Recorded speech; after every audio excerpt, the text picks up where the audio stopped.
Hi, my name's Phil. I like talking about politics. In this video, I'd like to discuss the latest on the alarming rise in the cost of living for ordinary people in Britain in a week where the government voted to make sure that it was the poor and not the rich who shoulder the tax burden for their corruption and economic mismanagement, and as the Bank of England has had to cut its GDP forecast and raise interest rates. But first, if you'd like to be notified of daily news and politics, please subscribe to the channel and click the bell notification icon.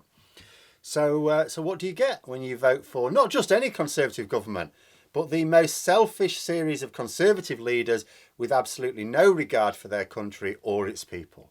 You get what we have now. We already have global pressures on productivity caused by the pandemic. Oh, the government have got no problems blaming that.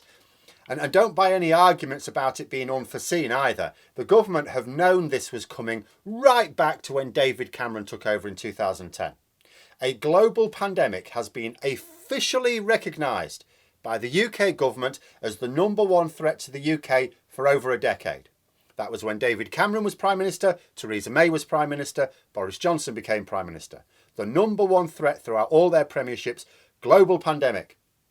The general population may have been taken by surprise, but the government, who have been in power for all that time, do not get to claim the same ignorance. They should have been prepared.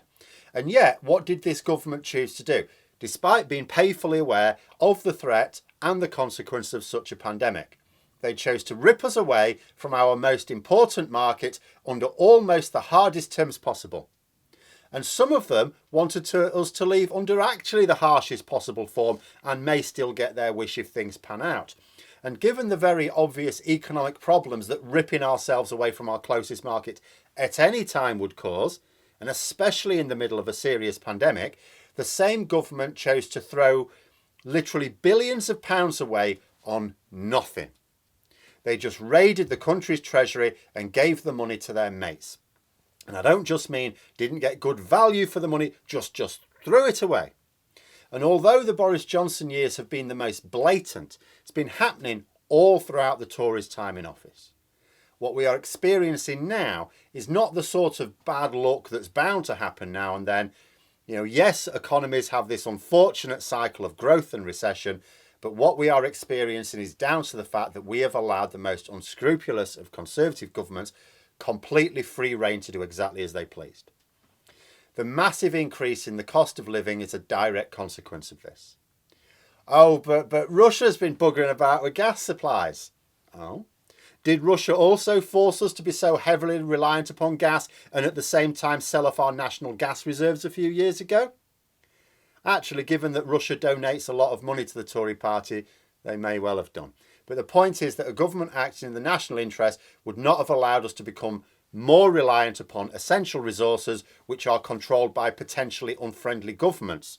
It's actually an important duty of governments to reduce reliance as much as is practically possible upon such resources. It's not for nothing that the Conservatives are described as a Russian asset both at home and abroad. And I mean the Conservatives. It's not just Boris Johnson. Yes, he tried to bury the reported Russian interference in our democracy. But the report highlighted how Theresa May specifically told intelligence agencies not to look for evidence of Russia's influence in our affairs. We are now paying the price for allowing ourselves to be led by traitors and thieves. The Bank of England has said that inflation will go past 7% in spring. And a point on that, by the way, their inflation forecasts throughout last year were always below what it ended up being. They've always had to revise their forecasts upwards. Now, this isn't necessarily down to incompetence. This could just be down to the fact that it's very difficult for them to accurately gauge the impacts of Brexit when it keeps being implemented in stages, and every time another bit of Brexit is implemented, they don't know how it's going to go for a couple of reasons. First of all, whenever a new stage of Brexit has been implemented by this government, it's been badly done. Like the IT systems for our customs controls don't work properly. But the other thing is they can't really compare it to anywhere else in the world. Nowhere else in the world has deliberately raised trade barriers as high as we have with their most important market. So they're bound to be underestimating. But the Bank of England have also had to cut their forecast for GDP quite severely. They voted 5 to 4 to increase interest rates by 0.25%. Does that mean that the 4 who voted against it wanted interest rates to stay the same? No, they wanted them to be increased much more. That means that the entire policy committee knew that the rates needed to go up. But almost half feel that it needed to go up more. That suggests that unless something good actually happens, that the next time they have a vote, it may well be a majority for another interest rate rise later this year. Another thing, the Bank of England in their press conference yesterday or the day before, I can't remember when this is coming out now, and the head of the Bank of England had the nerve to say that people shouldn't ask for pay rises. Oh, you should. Yeah, I know the cost of living is going up, but don't be expecting too much in terms of pay rises. It's like, hang on a minute, mate. I tried to look. I couldn't find anywhere where he was telling shareholders they shouldn't be expecting much back in return either. It's like, so hang on a minute. So corporations are allowed to make massive profits, but workers should not be able to expect an on-inflation pay rise. You what? But the point is that what's happening now is the cost of borrowing is higher, just at the same time that household budgets are feeling the squeeze. So what have millions of people got to contend with? The cost of energy is now about to be double what it was this time last year. There's talk at the moment, you may have heard about our energy prices going up by about 54% in this country. That's just compared to the last time it was raised. But if you compare like a year ago, it's almost double. Other thing to point about with that 54%, of course, very interesting. In France, they're going up by about 4%. Why are they only going up by about 4% in France? Is that down to Brexit?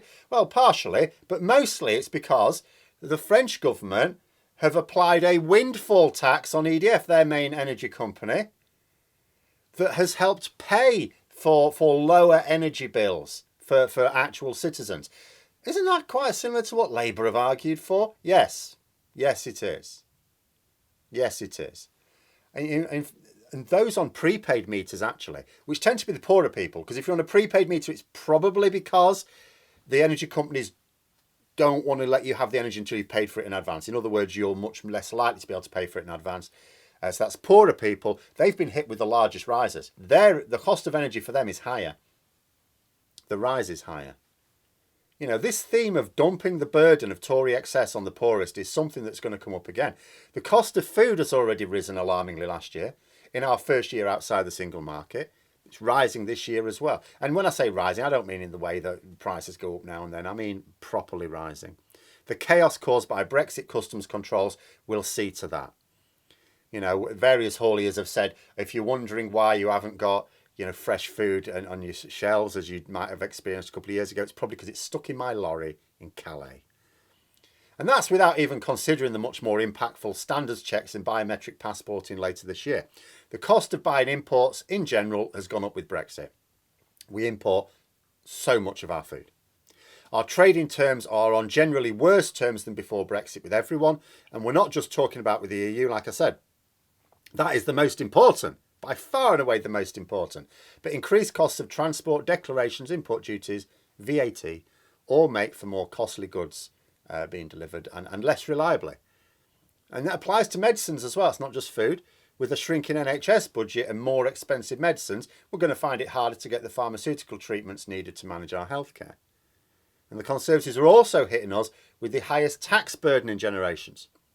Yes, I know. Boris Johnson, Rishi Sunak said that they believe in low taxes. I heard them too. Actions speak louder than words. And their actions during this huge increase in the cost of living is to, at the same time, put the squeeze even more on hard-working citizens by taxing us more to pay for their expensive taste. Oh, but not the wealthy. No. We need to maintain their tax breaks. Oh, no, they need to pay less tax. I'd mentioned earlier this week, even the pro-Brexit, pro-Tory and recently even pro-Boris Johnson Daily Mail had a front page pointing out that the tax increase that Johnson and Sunak are dumping on us will raise less money than they both wasted on fraud related to their poorly implemented furlough and the PPE procurement schemes. We're not paying higher taxes for better public services. We're not paying higher taxes for infrastructure improvements to power our economy into the 21st century. We're paying higher taxes to cover the hole in their budget left by doling out billions of quid to friends and donors for which we got nothing in return. You know, and now with higher interest rates, people's mortgages will be going up along with any other interest-based loans they're paying back. That's almost certain to have a knock-on effect for rent as well, of course. So the cost of accommodation's going up too. In addition, people's incomes are generally not keeping up with this extra increase in the cost of living. Because, I mean, who's getting increases of 7%? Not many ordinary workers are going to find themselves in excess of a 7% pay rise each year. We already have millions of people in this country in poverty. It's an absolute outrage that one of the wealthiest countries in the world can accept millions of children alone going hungry. But we do. Absolute outrage. But we also have those who've just been getting by. Theresa May called them jams, just about managing. Well, what happens when people who are just about managing find their household bills rising sharply without the income rise to match? You join the millions in poverty because you're no longer just about managing. For most of the Conservatives' time in office, it was being like in the boiling pot mode, frog in a boiling pot. People were getting steadily poorer, but they didn't notice. The price of things goes up, but your income doesn't go up to match. And you just put it down to, the cost of things keeps going up, and you moan at it. Oh, things keep going up in cost, don't they? And you cut back a bit. No blame on the government because you don't see the link with their policies. So you get the cheaper brand of something, or you get less of it, or you have a cheaper holiday, or you don't have a takeaway every week if that's what you normally do, or you don't get you replace your car. You have to keep patching it up for a little bit longer. You cut back in some way that tries to reduce the impact on your life. The water's getting hotter, but you're not really feeling the pain because you keep just acclimatizing a little bit and a little bit. But when the cost of living rises as sharply as it is now, there's no gradual turning up of the heat. Even Rishi Sunak is referring to what he's bringing onto us as pain. He's promising, what he first of all tried to call tax relief. He's calling it a rebate. So basically, some people are going to get £200 off their energy bills. But this isn't like a payment. It's not even like a one-off payment. You're going to pay it back. So the plan is he takes 200 quid off your energy bills, which, by the way, doesn't come close to dealing with the issue, the rise. But it takes 200 quid off. And then over the next 5 years, he's going to put it up by £40. So what it is, he's calling it a rebate. That's not a rebate. A rebate is when you get money back from the government, from the Treasury. You get money back. This is a loan. It's an interest-free loan over 5 years. And the thing is, there'll be some people who don't get this £200 off, but their bills are still going to go up by £40 over the next 5 years. That's what's maddening about this. Absolutely maddening. The point is, it doesn't even come close to compensating for the damage he and his party have done. And of course, it's short of the money that these people would get if they adopted Labour's proposals. Or France's proposals, if you like. If they don't want to be seen to be following what Labour do, follow what... Oh, no, apparently they can't do that either. Yeah, they mustn't adopt what the French do. That'd be bad as well, wouldn't it? They won't adopt either of these policies because that means taxing the wealthy. Because that's the other outrage. At a time when millions are going to transition from just about managing to actual poverty, they're increasing our tax burden on these people. But they still vote for tax cuts for the rich as they did this last week. Cut from the same cloth as the modern Republican Party in the USA. I see from the latest polls that the majority seem to favour Labour over the Conservatives when it comes to economic competence. It's to be hoped that the way the Tories are going to cock up 2022, that at least cements that view ahead of the election in 2024, maybe at the latest. But it is a tragedy that even if people do kick the Tories out, and that's a huge if at the moment, like I say, I have absolutely no idea what is going to happen and will not know what's going to happen until Johnson's gone, because I do expect a bounce back in the polls. But if people kick the Tories out at last at the next election, that people will have had to endure so much pain before we got there. When the frog is placed in the pot and it's told, don't worry, I'm not actually going to turn the heat up, why doesn't it still ask why it's at least in the pot?